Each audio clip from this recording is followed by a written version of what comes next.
Hey there, quick pause before we dive into today's episode.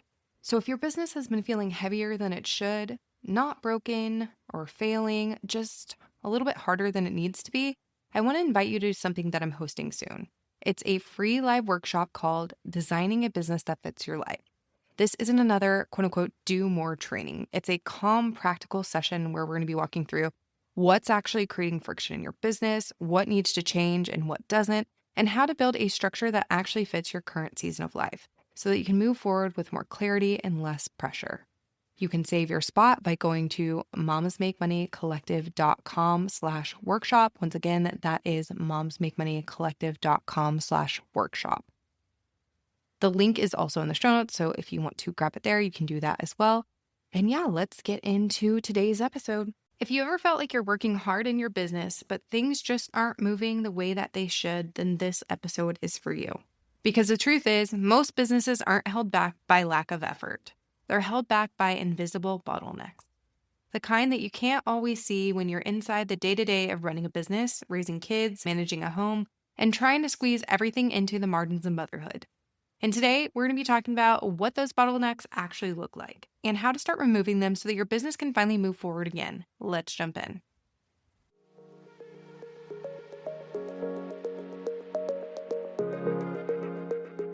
Welcome to the Sustainable CEO Mom Podcast, the show for service-based moms who are done with hustle culture and ready to build profitable businesses that actually fit their lives. I'm Jenny Sunnison, business strategist, podcast mentor, and the founder of Moms Make Money Collective. Let's build something sustainable. Hey, and welcome to the Sustainable CEO Mom Podcast, a place for service-based mom entrepreneurs who want to build profitable businesses without burning themselves out in the process. Around here, we talk about what it actually takes to grow a business in the margins of motherhood with systems, sustainability, and strategies that support your life, not compete with it. Because success shouldn't require sacrificing your sanity. And today we're going to be diving into something that I see all the time with moms that I work with, and that is invisible bottlenecks.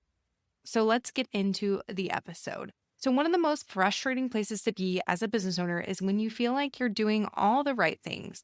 You're showing up, you're posting, you're sending emails, you're serving your clients well, you're thinking about new offers, you're working during nap time, after bedtime, in the carpool line, and during all those little pockets of time that you can find.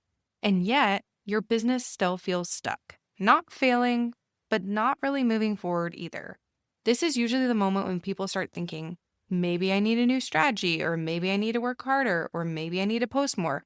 But more often than not, the real issue here isn't effort. It's a bottleneck somewhere in your business. So let's talk about what a bottleneck actually is. In business, a bottleneck is the point where everything slows down. Think of it like traffic on the highway. All the cars are moving along just fine until suddenly the road narrows and everything backs up. That's a bottleneck. And in service-based businesses, especially ones run by busy moms, these bottlenecks are often invisible because they show up disguised as normal business activity. But once you start looking for them, then you're going to realize they're everywhere. So let's talk about a few of the most common ones. So bottleneck number 1, you are the system. And this is probably the most common bottleneck that I see with service-based moms. The business runs entirely through you. You're the project manager, you're the marketing department, you're the customer service, you're fulfillment, you're the strategist, you're the tech support. And while that works for a while, eventually something happens. Your capacity becomes the ceiling of your business.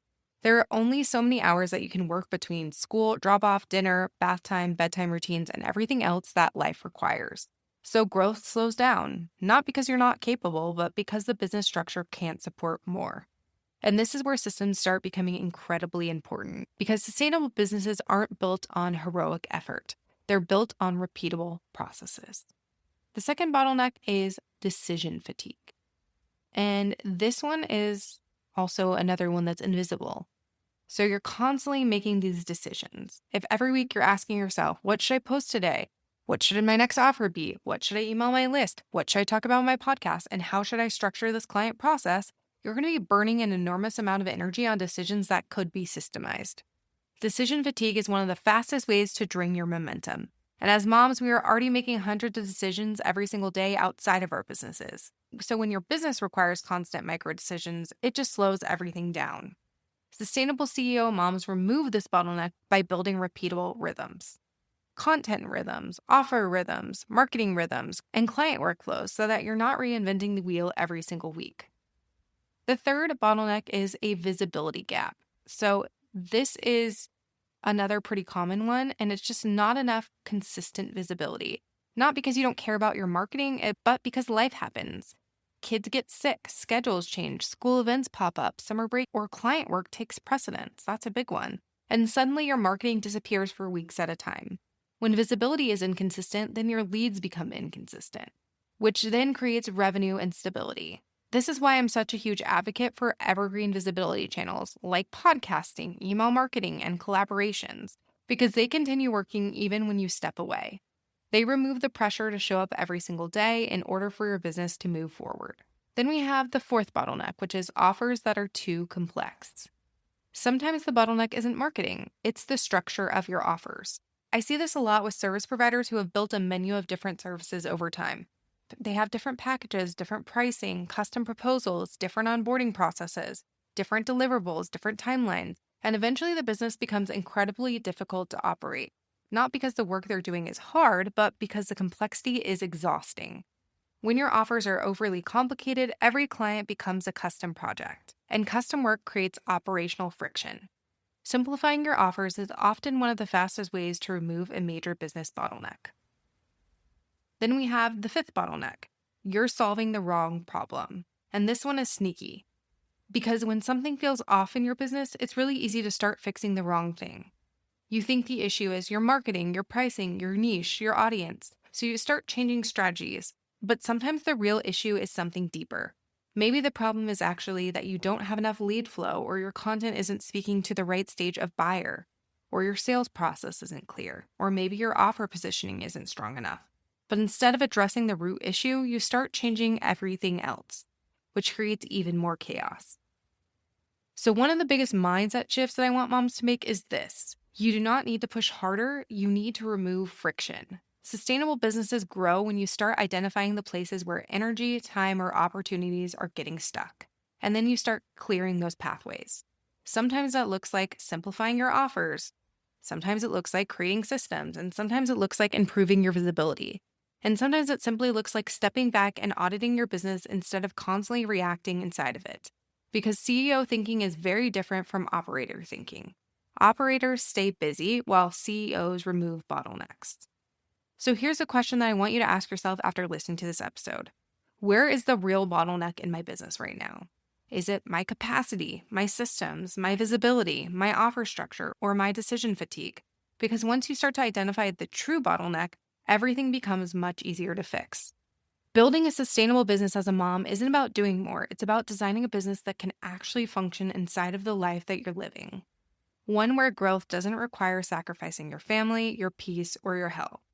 And often, the first step towards that kind of business is removing the invisible bottlenecks that are quietly slowing everything down.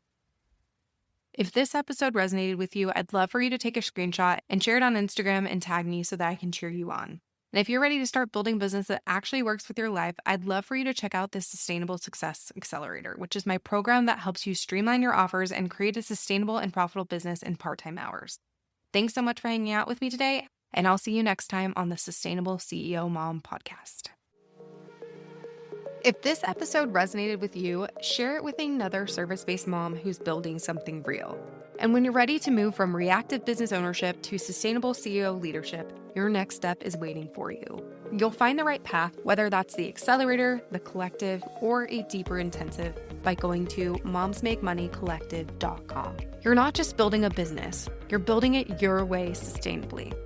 With profit, with margin, and with intention. Because hustle is optional, leadership isn't. I'll see you next week.